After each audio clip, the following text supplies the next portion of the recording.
I know of man was written long ago, set down by the greatest ape of all, our lawgiver. Cornelius, come here. Reach into my pocket. Read to him the 29th scroll, 6th verse. Beware the beast man, for he is the devil's pawn. Alone among God's primates, he kills for sport, or lust, or greed. Yea, he will murder his brother to possess his brother's land. Let him not breed in great numbers, for he will make a desert of his home and yours. Shun him. Drive him back into his jungle lair, for he is the harbinger of death.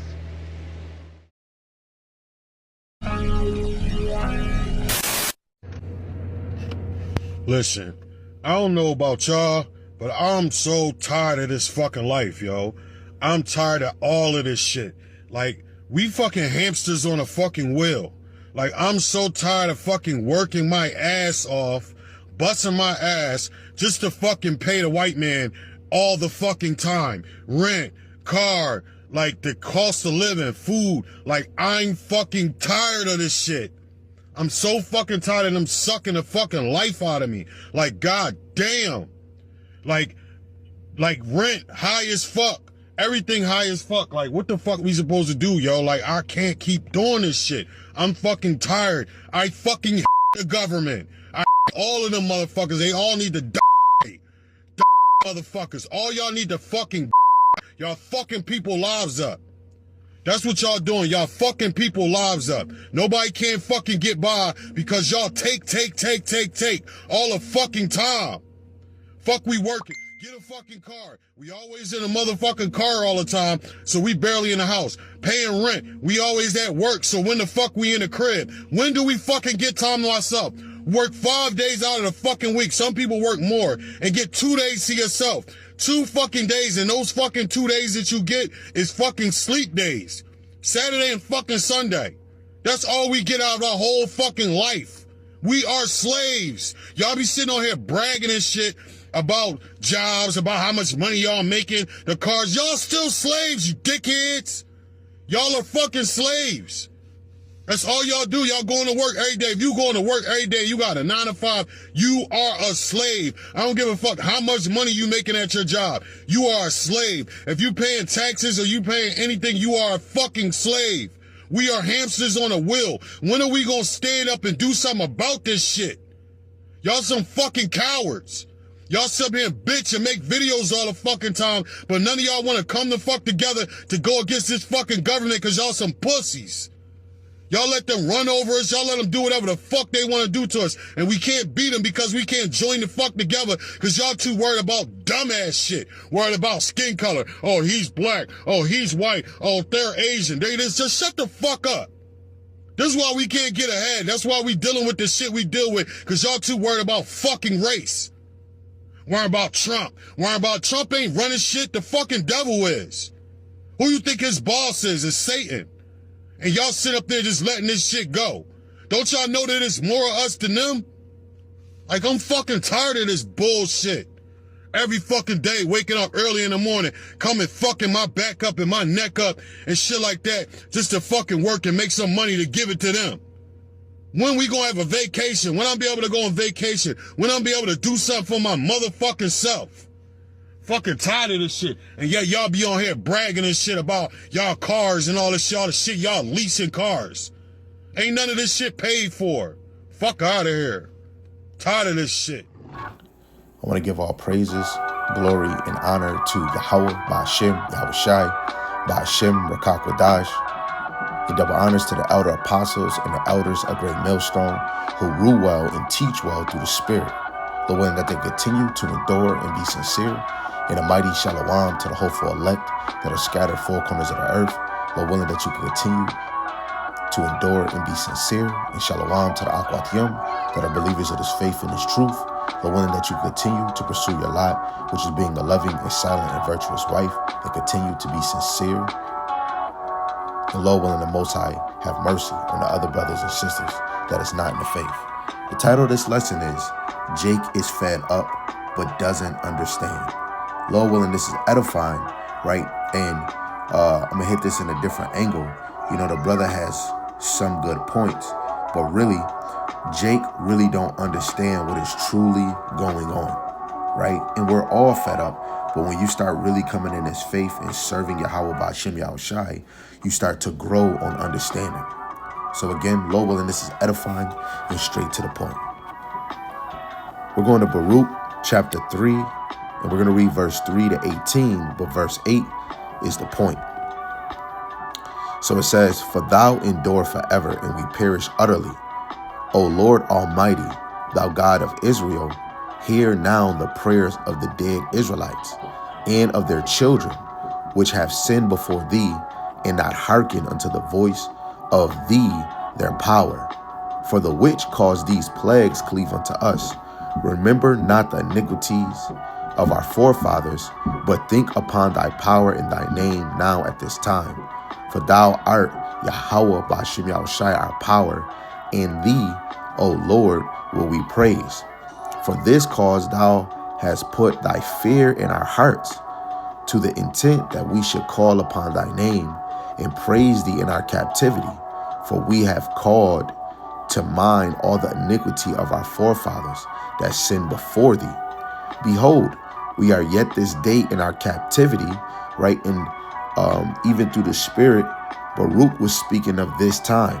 But really, you know, in all captivities, like, you know, the Israelites was reading the Old Testament and the New Testament before Yahushai and during the time of Yahushai.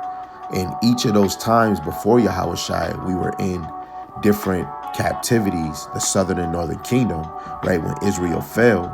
And then even in, of course, even in the time of Yahushai, and then after, you know, when, you know, we started to rule in different places like Ireland, England, Britain, after we fell and the Lord allowed Esau to rise again from the bottomless pit, Revelations 20, verse 1 and 3, that's where the Lord allowed us to be persecuted again, first by the Africans and a certain group of Africans, and then the Arabs or Arabians, right? And then that's when Esau eventually came into power again during the Renaissance, and we got afflicted again.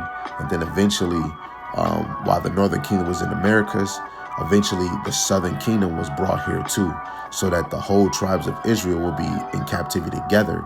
And then even more, we got scattered four corners of the earth even further, right, during that time, which right now we're in our last captivity. So I'm going to read verse 8 again. "Behold, we are yet this day in our captivity, where thou hast scattered us for a reproach and a curse, and to be subject to payments, according to all the iniquities of our fathers, which departed from Yahweh Ba'Shem Yahushai, our power. Hear, Israel, the commandments of life. Give ear to understand wisdom," right? Because how I said in the title, Jake is fed up but doesn't understand what truly is going on, right? We, of course, have to come back to the ways of the Lord and give our ear unto wisdom, right? So that we can gain understanding on what the hell is going on. Verse 10, how happens it, Israel, that thou art in thy enemy's land, that thou art waxen old in a strange country, that thou art defiled with the dead, right? And there's multiple examples of us being in our enemy's land, which I kind of quoted. We was in Assyrian captivity, the Babylonian captivity, the Persian Medes captivity, even the Greek captivity, even though a good amount was in the land of Israel, but we still were getting scattered soon as a nation conquered us. Some was taking us to Mesopotamia. Some was taking us throughout the areas of Asia Minor. Some was probably taking us to Italy or Sicilia. Some of them was taking us to Mesopotamia in the time of the Seleucid dynasty. We were just put in multiple different places, which is a strange country. And even more when the Northern Kingdom was in Americas, right? Eventually, you know, the Esau overtook this land, right? The Europeans, and it became their land, right? So verse 11, it says that thou art counted with them that go down into the grave, right? Which is really a low estate. It says, thou hast forsaken the fountain of wisdom. For if thou hadst walked in the way of God, thou should have dwelt in peace forever, right? So if past tense, if we never walked, left the ways of the Lord, we would have dwelt in peace. But all had to be fulfilled, right? So I'm just going to this verse even more in the time that we in, because I see the brother is so fed up. But this is the cause and effect to it. You know, this is the time to wake up. But if the Lord don't draw you to wake up, it's not about us coming together and making an army or a military to go up against him and put our money together. We have to wait for the Lord. Vengeance is of the Lord.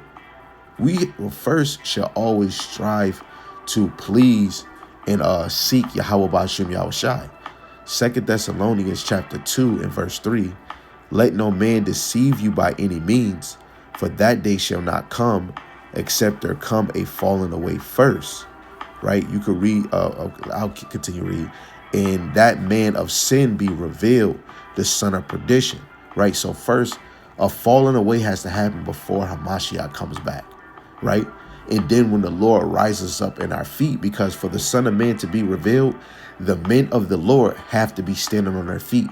Because how else we're going to know who the Son of Man is, not the Son of Man, the man of sin is, if we don't understand what sin is, or if we don't understand what perdition is, if we don't understand wisdom, knowledge of Yahweh Ba'ashem Yahushai, how the heck he's going to be revealed?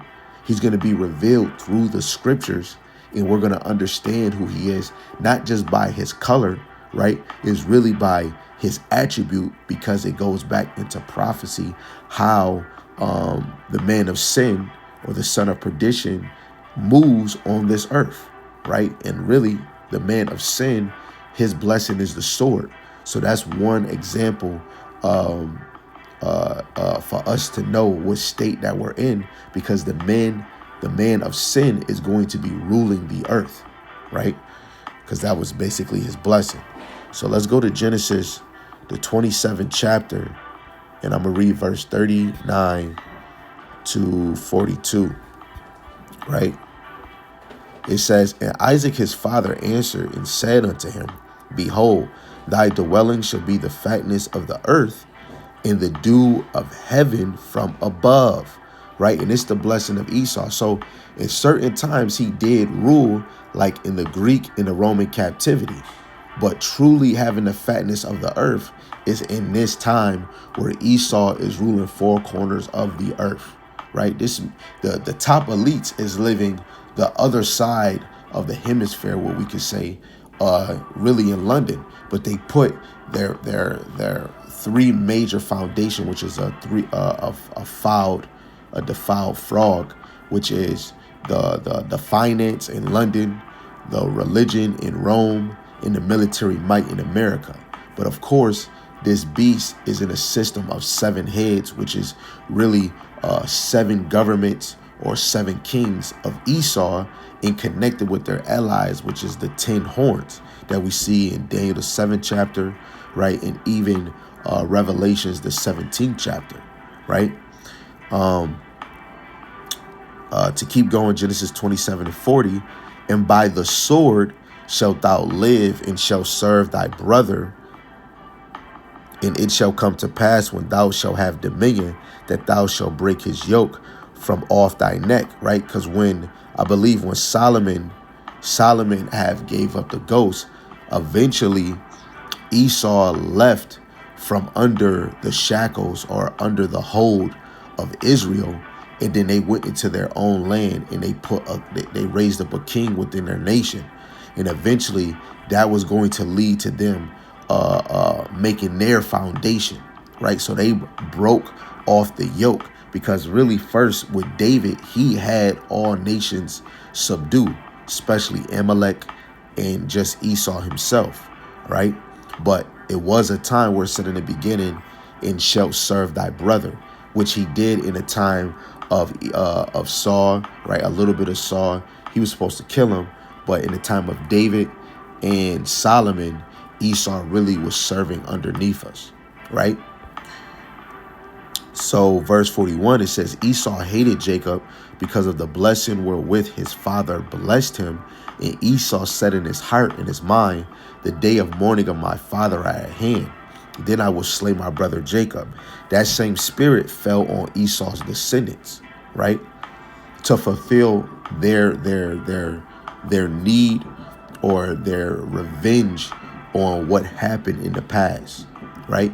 It says, in these words of Esau, her elder son, were told to Rebekah, and she sent and called Jacob, her younger son, and said unto him, behold, thy brother Esau, as touching thee, doeth comfort himself, purposing to kill thee, right?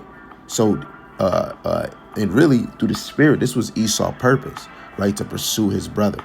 But I want to go to the point in verse 40 where he was blessed with the sword, right? It says, and by the sword shalt thou live.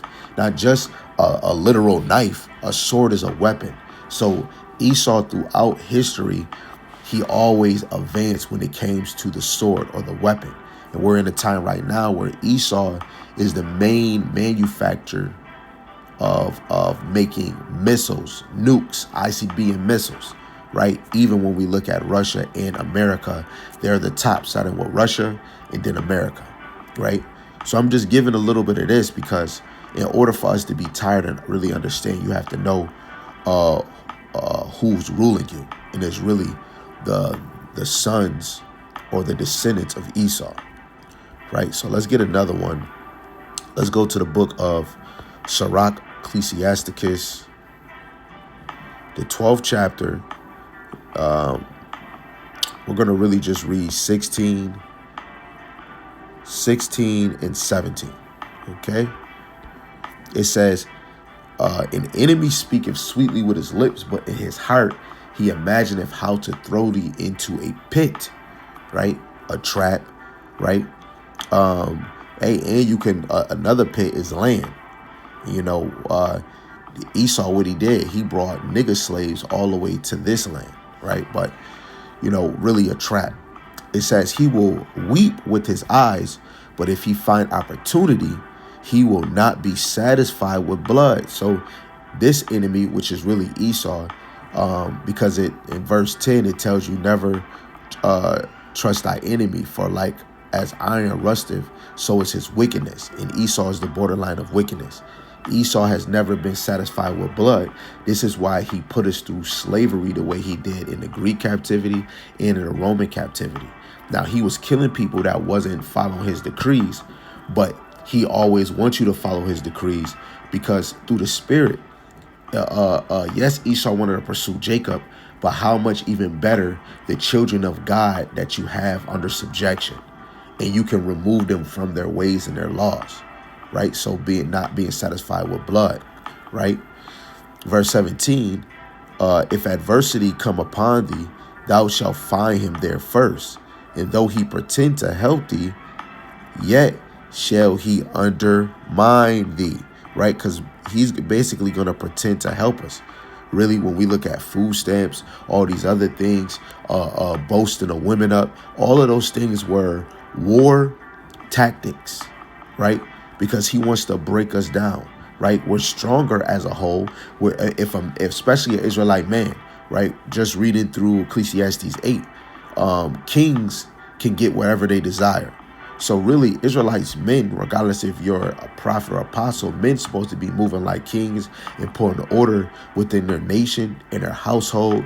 Hey, and they can move off of their desire. But because we're brought so low, this is how Esau can create new laws and put certain stipulations, especially when you sitting here thinking that your vote matter, right? Ain't no such thing. They don't need you to vote or to elect a president. These presidents are selected because this is their empire, right? Especially in ancient Rome, you know, the Senate, they really appointed who can be a Caesar. And sometimes people just took the throne. In this side, they really learned from history to make it more better and efficient, but to make it a delusion, right? Just like with food stamps, they're about to take $800 billion, and they're going to take it, $800 billion, and really from food stamps, right? And all that was to make you more in a way of oppression. Ecclesiastes, a wise man hate oppression, right? And all these little gimmicks that they do was a distraction to take you away from your purpose and your calling, right? To serve Yahweh Shem Yahweh Shai, and they tried to keep you in sin. But now that we're rising to our true purpose, we really actually know who the wicked is. Not everybody is rising to the actual occasion of who the wicked is, right? I just got to clear that up. Not everybody. I want to read this Malachi in the KJV and the NLT. It was just delivering, delivering, right? So this is Malachi 1:4. It says, whereas Edom saith, we are impoverished, but we will return and build the desolate places. Thus saith Yahweh of hosts, they shall build, but I will throw down. They shall call them the border of wickedness, and the people against whom Yahweh have indignation forever. So this nation Esau is the border of wickedness. In the NLT, it says Esau's descendants in Edom may say, we have been scattered, shattered, broken, right? But we will rebuild the ruins. But Yahweh of heaven's armies replied, they may try to rebuild, but I will demolish them again. Their country will be known as the land of wickedness, and their people will be called the people with whom Yahweh is forever angry, right? So yes, they rebuilded the desolate places of the known land back then, and even desolate places where no man dwelt. Canada, America, Sweden, all the other places, especially where Esau was around in the time of Rome and when Rome fell, right? And those lands that they truly possess is going to be a land of wickedness, starting with Mystery Babylon, which Babylon means confusion, right? And America is spiritually known as Sodom and Egypt spiritually. So spiritually, it's like Sodom because of the LGB sweet tooth community, and in Egypt as a reflection of Exodus 20:2, as a reflection of bondage, right? So literally, even though it's other nations in this place, Esau is the ruler of all nations on this side, right? Because the Lord says in 2 Ezra 6 and 9, Esau is the end of the world, right? Psalms 83, starting at verse 6, the tabernacles of Edom, he's the first man in charge. So everything is in his hands, right? Proverbs, Job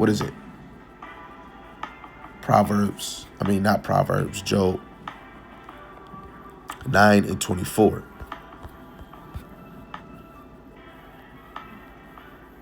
The whole, Salaki, let's get back into KJV.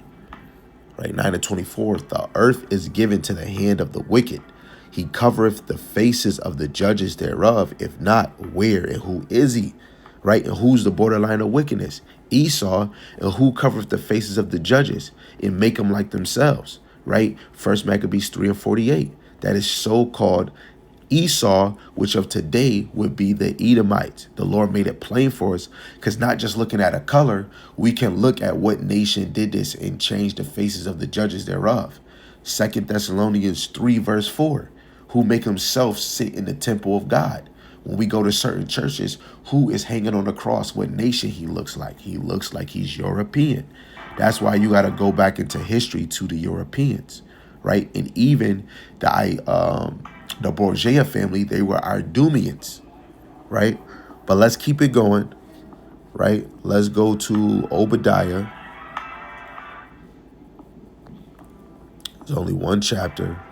I'm going to just read these 4 verses, verse 10 to 14, right? The title right here says reasons for Edom's punishment. So just to help the brother, they're going to get payback.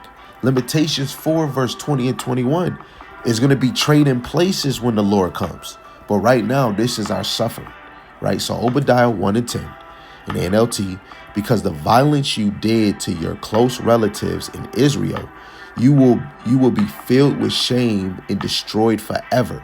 When they were invaded, you stood aloof, right?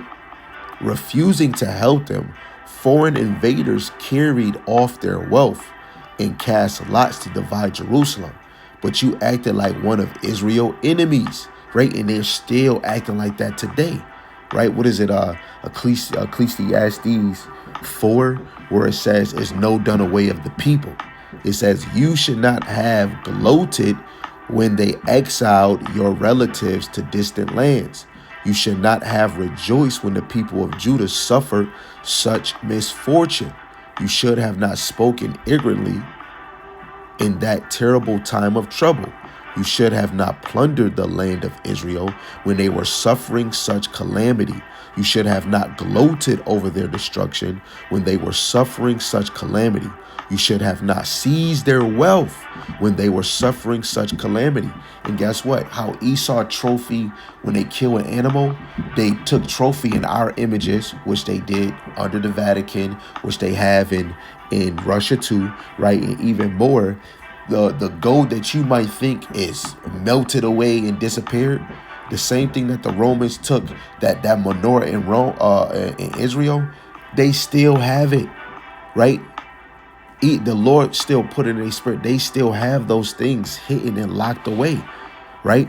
When you do something, you hold something as a trophy, and that's what Esau has done, right? And multiple nations did it too, but Esau is a prime example because he's the end of the world, right? Verse 14, "You shall have not stood at the crossroads, killing those who tried to escape.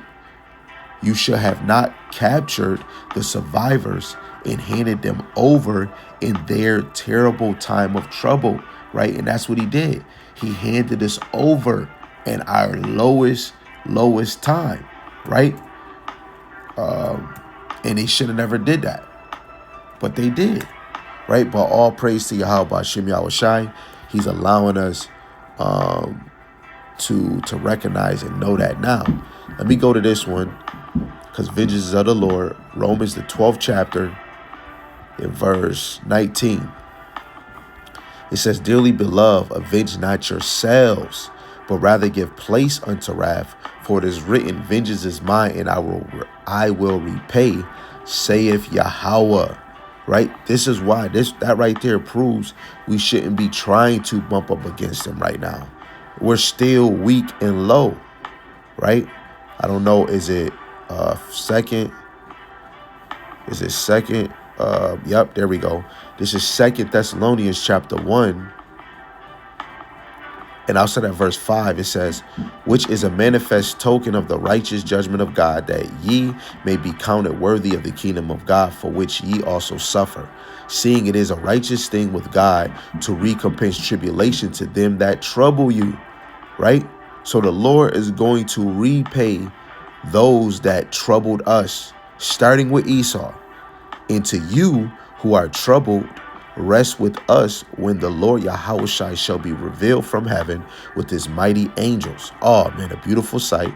"In the flaming fire, taking vengeance on them that know not God and that obey not the gospel of our Lord Yahushua Mashiach."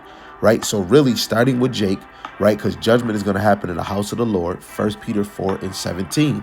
But Esau is going to get it worse out of all the nations because it's just all prophecy, right? Esau was supposed to rule the dews of the heaven, right? Or the fatness of the earth, which Esau has that in a technical way, right? Which is, AI, internet technology, gas, really electric energy, what they promote with Elon Musk and them. What else? Water, right? Water is natural in the world. You paying for water, right? Nakedness,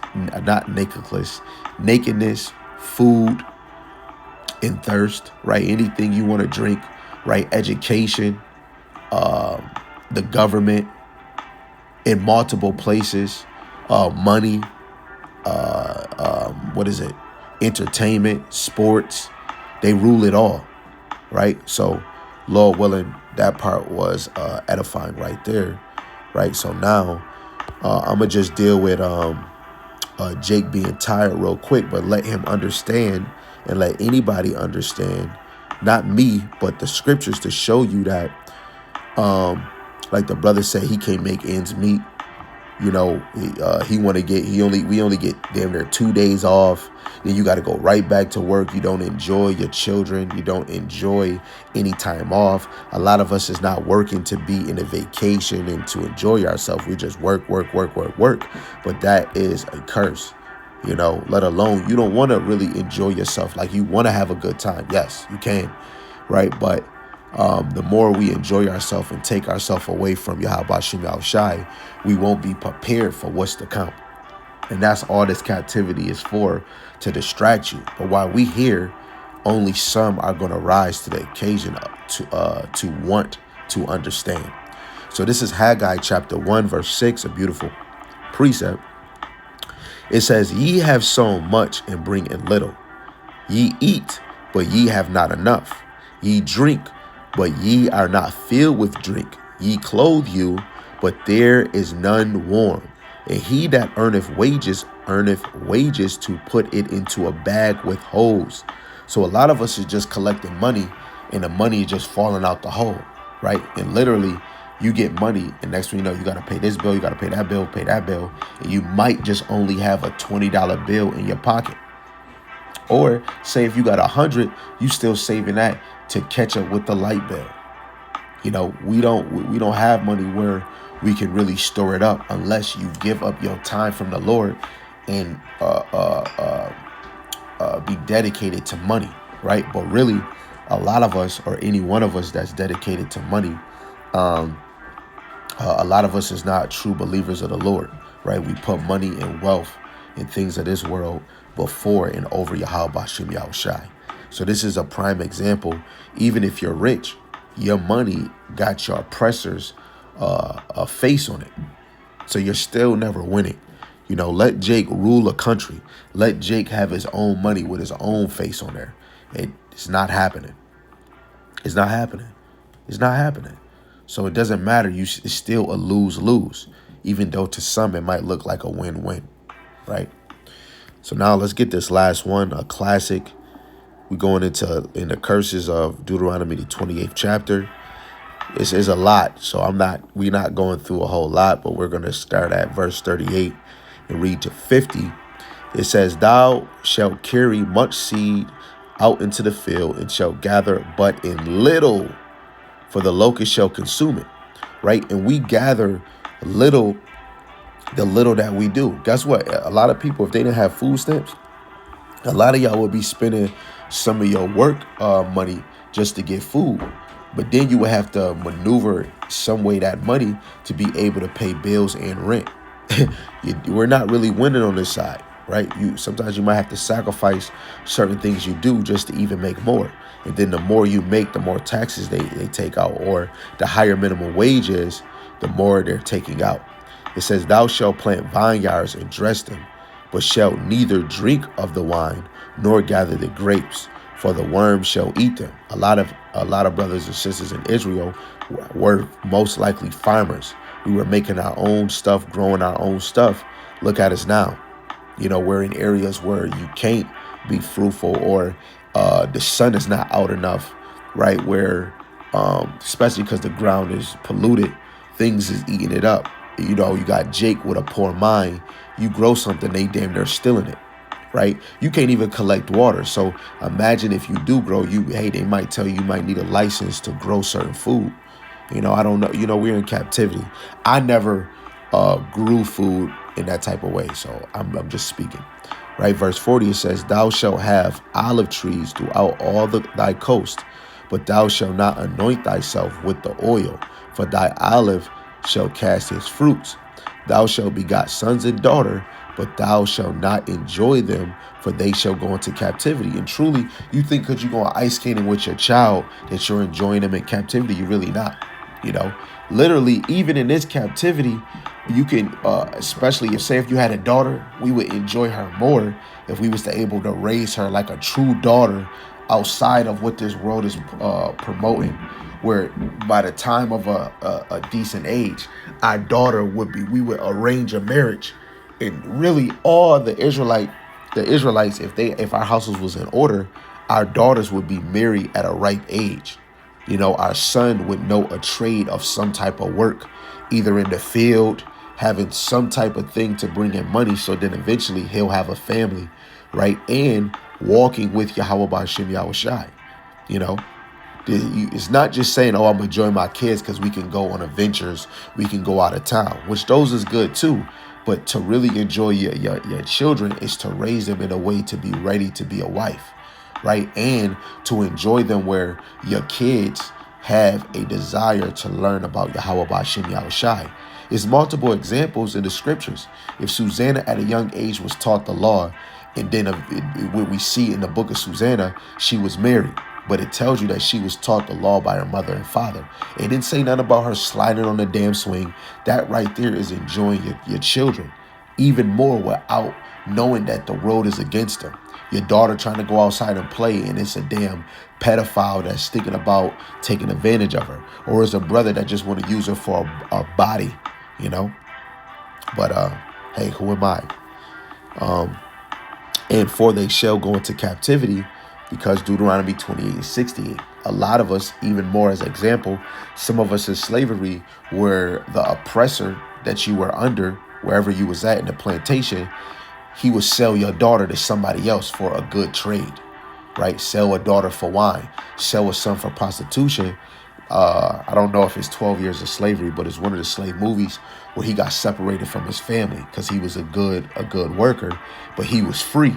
So they brought him back into slavery. He had to find a way to get out to go get his family again, you know? So sometimes they separated us from our children. So some of us probably got distant families in other countries that we don't even know about because we were separated in time past, right? Lord, well, that part was edifying. Verse 42, all thy trees and fruit of thy land shall the locust consume. The stranger that is within thee shall get up above thee very high, and thou shalt come down very low, which we see today when we're looking at this in the time that we're in now. You have Muslims around you, Chinese, African booty scratchers. That's not Jake, right? Not Jake, because you do got Jake that look like these other nations. The people I'm saying that don't look like Jake, they don't got no movement as Jake. They don't care about these scriptures like a true Jake, right? The strangers that's within us, right, they have became very high and we became very low, right? You don't see Muslims or Jackie Chan's getting humiliated on TV, coming low to doing anything for money. You know, most nations like the Chinaman, right, the Japanese, even the Africans, they all stay as a whole, you know. Verse 44, it says, he shall lend to thee, and thou shalt not lend to him. He shall be the head, and thou shalt be the tail. So really, we all get from Esau, right? He's the top one that lends to us, right? Hey, the Muslims, they go and keep shop in the hood, but they get all their stuff, I guess, cheaper by Esau, and then they just resell it to us, you know? And we go and buy it from them. But really, the top person that lends to us is Esau. When you want to get a loan, he lends it to you, right? You want to get a property loan, you go to Esau. You paying mortgage, you paying Esau, right? You paying for rent for land, you paying Esau. When people say I'm owning land I own a house, you still paying some type of tax on that land, paying some type of tax on that property, right? And if you get a certain wage, your taxes at the end of the year go up. You know, somebody is truly dictating and controlling your life and your money, your wealth.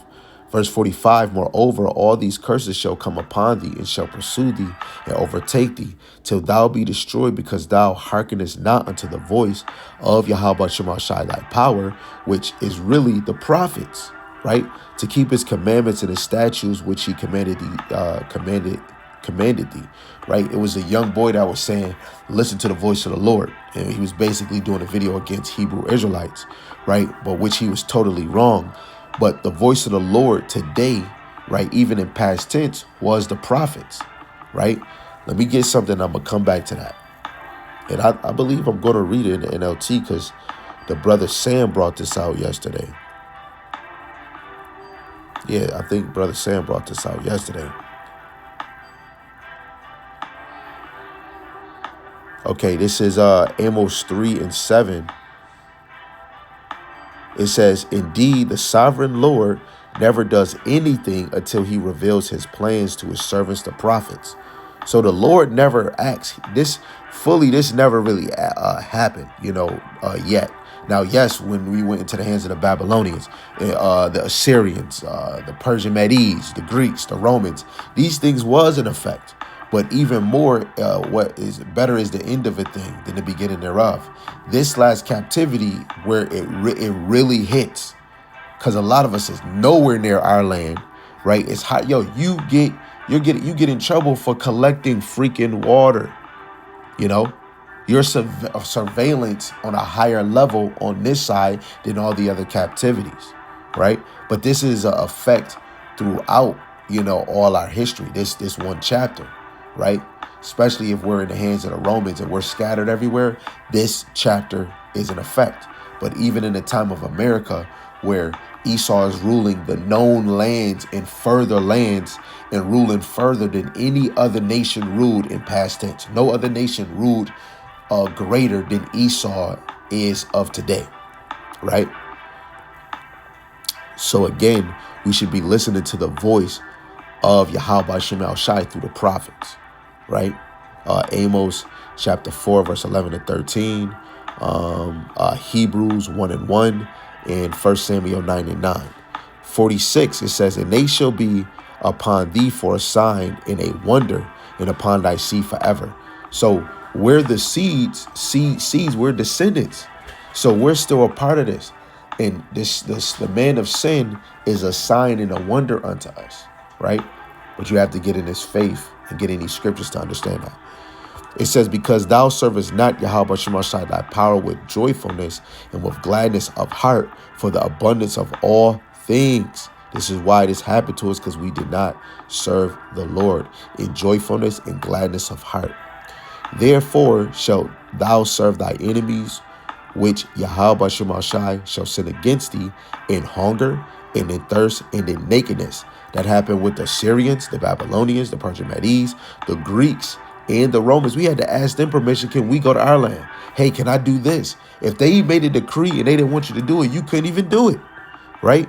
So we are serving them in hunger, thirst, and nakedness, right? And that's just like a prison house.